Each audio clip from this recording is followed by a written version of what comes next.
आप सभी वरिष्ठ साथियों का बहुत बहुत आभार। इस चर्चा में आपने जो विचार व्यक्त किए, जो सुझाव दिए, मैं समझता हूं ये बहुत ही महत्वपूर्ण है। वैक्सीन को लेकर जो विश्वास इस चर्चा में नजर आया है, वो कोरोना के खिलाफ देश की लड़ाई को और मजबूत करेगा। यहां जो प्रेजेंटेशन हुआ, उसमें भी विस्तार से ये बताया गया कि कितने दिनों से प्रयास चल रहे हैं, क्या क्या चल रहे हैं, अब कहां पहुंचे हैं और किस मजबूती से हम आगे बढ़ रहे हैं। साथियों, इस बारे में बीते दिनों में मेरी सभी राज्यों के मुख्यमंत्रियों से भी लंबी बात हुई थी। टीकाकरण को लेकर राज्य सरकारों के अनेक सुझाव भी मिले थे। कुछ दिन पहले मेरी मेड इन इंडिया वैक्सीन बनाने का जो प्रयास कर रही वैज्ञानिक टीमें हैं, काफी देर तक उनसे बहुत ही सार्थक मेरी बातचीत हुई है। वैज्ञानिकों से भी मिलने का मौका मिला है और भारत के वैज्ञानिक अपनी सफलता को लेकर बहुत ही आश्वस्त हैं। उनका कॉन्फिडेंस लेवल बहुत ही मजबूत है जी। अभी अन्य देशों की कई वैक्सीनों के नाम बाजार में हम सब सुन रहे हैं, लेकिन फिर भी दुनिया की नजर कम कीमत वाली सबसे सुरक्षित वैक्सीन पर है और इस वजह से स्वाभाविक है पूरी दुनिया की नजर भारत पर भी है। अहमदाबाद, पुणे और हैदराबाद जाकर मैंने ये भी देखा है कि वैक्सीन मैन्युफैक्चरिंग को लेकर देश की तैयारियां कैसी हैं। हमारे भारतीय manufacturers, ICMR, department of biotechnology और ग्लोबल इंडस्ट्री के अन्य दिग्गजों के बहुत ही संपर्क में रह करके तालमेल के साथ काम कर रहे हैं। आप एक तरह से मानकर चलिए कि सभी कमर कस के तैयार बैठे हैं। करीब करीब 8 ऐसी संभावित वैक्सीन है जो ट्रायल के अलग अलग चरण में और जिनकी मैन्युफैक्चरिंग भारत में ही होनी है। जैसा यहां चर्चा में भी बात आई, भारत की अपनी 3 अलग अलग वैक्सीन का ट्रायल अलग अलग चरणों में है। एक्सपर्ट्स ये मानकर चल रहे हैं कि अब कोरोना की वैक्सीन के लिए बहुत ज्यादा इंतजार नहीं करना पड़ेगा। माना जा रहा है कि अगले कुछ हफ्तों में कोरोना की वैक्सीन तैयार हो जाएगी। जैसे ही वैज्ञानिकों की हरी झंडी मिलेगी, भारत में टीकाकरण अभियान शुरू कर दिया जाएगा। टीकाकरण के पहले चरण में किसे वैक्सीन लगेगी, इसे लेकर भी केंद्र सरकार राज्य सरकारों से मिले सुझावों के आधार पर काम कर रही है। इसमें प्राथमिकता कोरोना के मरीजों के इलाज में जुटे health care workers, frontline workers और जो पहले से गंभीर बीमारियों से जूझ रहे हैं, वैसे बुजुर्ग लोगों को दी जाएगी। साथियों, वैक्सीन के डिस्ट्रीब्यूशन को लेकर भी केंद्र और राज्य सरकार की टीमें मिलकर के काम कर रही हैं।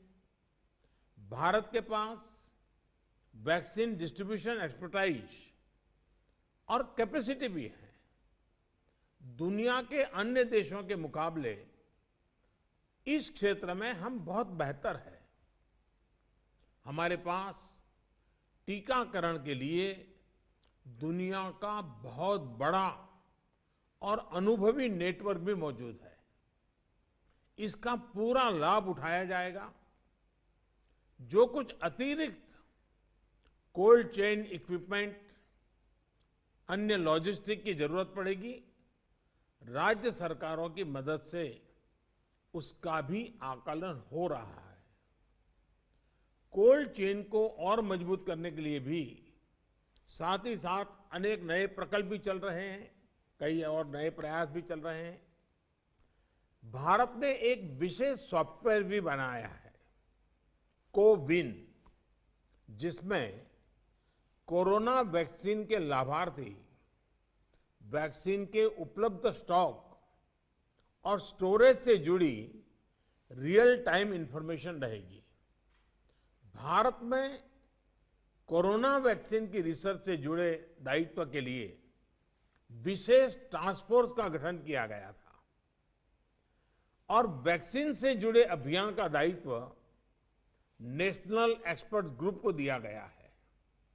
इसमें टेक्निकल एक्सपर्ट्स हैं, केंद्र सरकार के संबंधित मंत्रालयों और विभागों के अधिकारी हैं, प्रत्येक जोन के हिसाब से राज्य सरकारों के भी प्रतिनिधि हैं।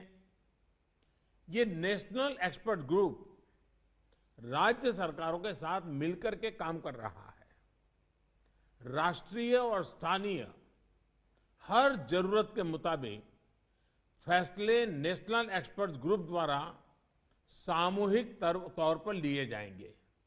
साथियों, वैक्सीन की कीमत कितनी होगी, इसे लेकर भी सवाल स्वाभाविक है। केंद्र सरकार इस बारे में राज्य सरकारों के साथ बात कर रही है। वैक्सीन की कीमत को लेकर फैसला जन स्वास्थ्य को सर्वोच्च प्राथमिकता देते हुए किया जाएगा और राज्य सरकारों की इसमें पूरी सहभागिता होगी। साथियों, एक राष्ट्र के रूप में भारत ने जो फैसले लिए, जिस प्रकार भारत ने तेजी से वैज्ञानिक तरीकों को अपनाया, उसका परिणाम आज दिख रहा है। भारत आज उन देशों में है जहां पर प्रतिदिन टेस्टिंग बहुत ज्यादा हो रही है। भारत आज उन देशों में है जहां पर रिकवरी रेट भी बहुत ज्यादा है। भारत उन देशों में भी शामिल है जहां पर कोरोना की वजह से होने वाली मृत्यु दर इतनी कम है। भारत ने जिस तरह कोरोना के खिलाफ लड़ाई को लड़ा है, वो प्रत्येक देशवासी की अदम्य इच्छा शक्ति को दिखाता है। विकसित देशों, अच्छे मेडिकल इंफ्रास्ट्रक्चर वाले देशों की तुलना में भी भारत ने इस लड़ाई को कहीं बेहतर तरीके से लड़ा है और अपने ज्यादा से ज्यादा नागरिकों की जान बचाई है। हम भारतीयों का संयम, हम भारतीयों का साहस, हम भारतीयों का सामर्थ्य इस पूरी लड़ाई के दौरान अतुलनीय रहा है, अभूतपूर्व रहा है। हमने सिर्फ अपने ही नागरिकों की चिंता नहीं की, बल्कि हमारे देशों के नागरिकों को भी बचाने का हर प्रयास, अन्य देशों के साथ मदद करने का भी काम, हर संभव प्रयास किया गया। साथियों, फरवरी मार्च की आशंकाओं भरे, डर भरे माहौल से लेकर आज दिसंबर के विश्वास और उम्मीदों भरे वातावरण के बीच भारत ने बहुत लंबी यात्रा तय की है। अब जब हम वैक्सीन के मुहाने पर खड़े हैं, तो वही जनभागीदारी, वही साइंटिफिक अप्रोच, वही सहयोग आगे भी बहुत जरूरी है। आप सभी अनुभवी साथियों के सुझाव भी समय समय पर भी इसमें प्रभावी भूमिका निभाएंगे। आप सभी जानते हैं कि जब भी इतना व्यापक टीकाकरण अभियान चलता है तो अनेक प्रकार की अफवाहें भी समाज में फैलाई जाती हैं। ये अफवाहें जनहित और राष्ट्रहित दोनों के विरुद्ध होती हैं। इसलिए हम सभी दलों का ये दायित्व है कि देश के नागरिकों को ज्यादा से ज्यादा जागरूक करें, उन्हें किसी भी अफवाह में बचाएं। इसके साथ ही हम जानते हैं दुनिया में जिस प्रकार से कर्व बदल रहा है और चित्र कहां से कहां जाएगा कोई कह नहीं सकता है। और ऐसे में हमारे जो प्रूवन रास्ते हैं, प्रूवन हथियार है, उसको हमने कभी भी छोड़ना नहीं है। और इसलिए 2 गज की दूरी और मास्क के प्रति भी हम लोगों को लगातार सतर्क करते रहना है। देश ने अब तक जो प्राप्त किया है, किसी भी तरह की लापरवाही उसे नुकसान पहुंचा सकती है।